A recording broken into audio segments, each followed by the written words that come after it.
She is an East Douglas icon. Wichitans see her every day minding her downtown store. But what a new generation doesn't realize is that this woman is Wichita's last link to the Nazi concentration camps. She survived Auschwitz. My father was here since 1928. Esther Moses is Sam Zellman's daughter. He ran this little clothing store for years. Now all that's left is Esther.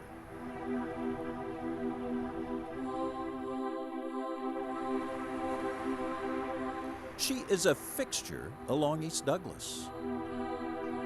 She is one of those people we pass by. Time is passing her by. Life too. By all accounts, she may be the last living Wichita memory of the Holocaust. Her mother died in Auschwitz, but Esther somehow survived. And I think, why me? On Liberation Day in 1945, the Americans opened the gates and Esther walked out of Auschwitz. She was excited and talked too fast for one of the soldiers. And he said, say it slow. So I said, Father, America. Oh, he says, your father is in America. I said, yes. Then he was the one who wired my father, and half an hour later, my father knew I was liberated. But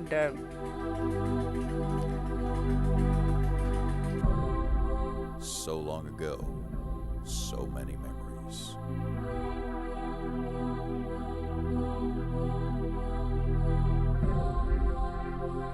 that's my husband.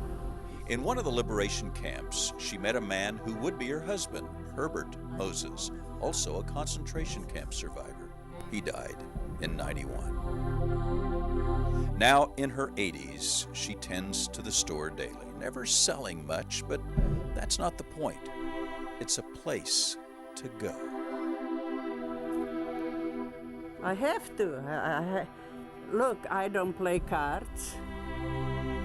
I don't go to meetings. I don't go to lunches, you know, like they have in the synagogues all the way in 21st Street. And I just come down and I go home. Keeps me busy. In a life of great pain, there has been great joy. Her father, her husband, her children. Today, she is in history's shadow, presiding over a business of yesterday. No, I need one smaller yet. And watching life go by. I'm Larry Hatteburg. Well, whatever. Let's see. At first it's just nice and quiet, and then as they start coming in, the crews start coming in, filing in, everybody's in a good spirits. What's your name? You're smiling. Okay. Oh, it's me. All right. Okay. Right. They were there. Everybody seems to be ready to work. How's the French toast? After this ice, the French toast was a treat. You tell him I was just being nice. It was the ice that changed the way Wichita lived for almost 2 weeks. And it was people like Becky Thompson who made it better. Are you staying? You're staying right here? When the ice hit, Last night I brought it in and I set it right there on the wall. I remember your name on there. Becky's job was changed to what she called crew comfort, making sure the 370 out-of-town crews were cared for. She did. I've been lucky. I have a lot of help. They ate at the Hyatt. Did you guys have breakfast? They had their clothes cleaned. I found them. They stashed them when they changed the ballroom on us last night. They had to have meals on the job site. We're loading up sandwiches to take out to our zone managers. Okay, all right, just everybody's still good to go then. And they had to have a place to stay. Like, who checked out? I didn't need 16 cases of each pop. And with long hours ticking away, Becky and her staff made sure all the crews were cared for. Call your crews, see what they need again. So during the ice storm outages, 3,400 people worked more than 250,000 hours to restore electricity. Well, they're getting real low on food. Okay. That way. Becky and her team I'll keep trying to find it elsewhere. were just a few of the many who made it all run smooth on this, the largest outage ever to hit West Star. Oh yeah, I'm ready for some sleep.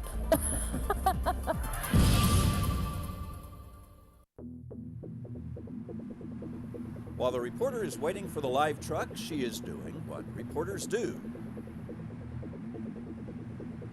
There is frustration. We are awaiting a live shot that is about 5 minutes out, and we don't have a live truck. There is a time crunch. Are you coming? Well, we're about 10 minutes out from our hit time, so I think we'll make our slot. We may not make our tees, but I think we'll make our slot.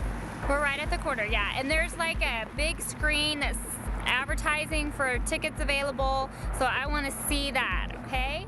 I think I'm going to have to go with KU just since I live in Kansas. Now, the story has to do with tournament basketball tickets for Wichita State University and how well souvenir items are selling.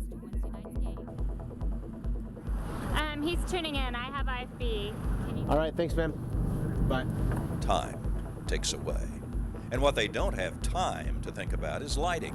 Can you hold up your mic there? I just need to wipe out. It's just get it on and get it on in the right slot. Cake's Rachel Phillips has more. She's live from Wichita State now, Rachel. With seconds to spare, the crew makes their slot, the story goes on the air, and everyone is happy. That's the world we live in, quick, dirty, live, and reporter-driven. So how do we make improvements in what we do to make our video look better, to have input as a photojournalist, and not get yelled at by the news director the following morning? Stand by. First, we look for small successes. Let's start with the lighting. Night live shots on most stations look like this. Now, the reporter is lit, but that's about the only thing. It's the I'm standing out in the black abyss and don't you wish you could see what's behind me syndrome. If we, as photojournalists, do a couple of simple things, we can change this picture.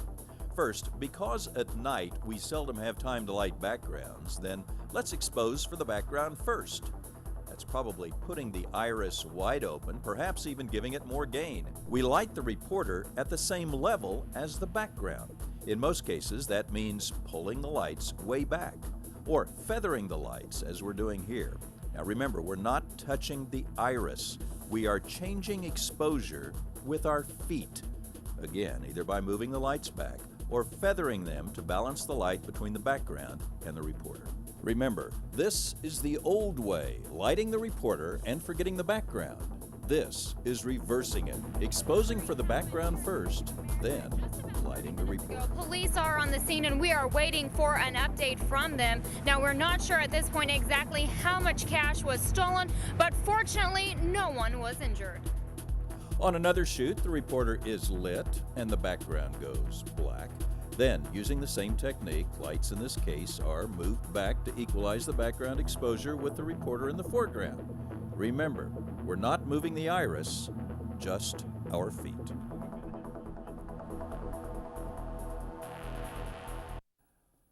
On Hatteburg's People, it's a job Belva Morgan has had for 50 years. Belva is the postmistress of the Norway, Kansas Post Office in Republic County.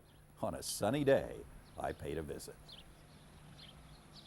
Very old buildings. 31 people live in Norway, Kansas. At the post office, Belva Morgan knows them all. They're congenial. People lives here.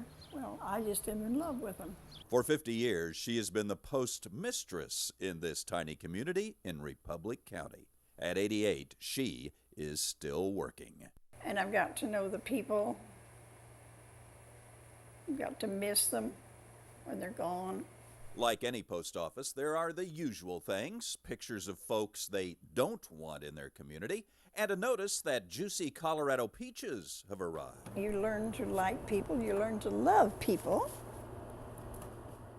Norway is a tiny farming community surrounded by corn. Founded in 1869, this little place holds a special beauty for those who live here. I like the quietness of it. You don't have to worry about what's going on in the cities. I just like it, I guess. Next door to the post office lives Eugene Herman. He's retired and maintains a world-class garden both in front and back of his home. Belva has tea with he and his wife every afternoon. Among the flowers and sleepy cat are moments unattainable in larger cities. I wouldn't want to live anywhere else. I don't either. Outside Belva's post office back door are the flowers planted by her neighbor and the nearby fields of corn stretching to the sun. In other words, you found out I'm just kind of sold on Norway, Kansas. Inside, Belva works, as she has, for 5 decades. And by the way, after 50 years, she has 4,000 hours of sick leave just waiting to be used. Where I enjoy life. To many, there wouldn't be much here in Norway, Kansas. Where I love my friends. But to Belva, and my patrons, it is paradise. Oh, I'm just content, I guess, and hope the rest of my life is as enjoyable as it is now. I'm Larry Hatteburg.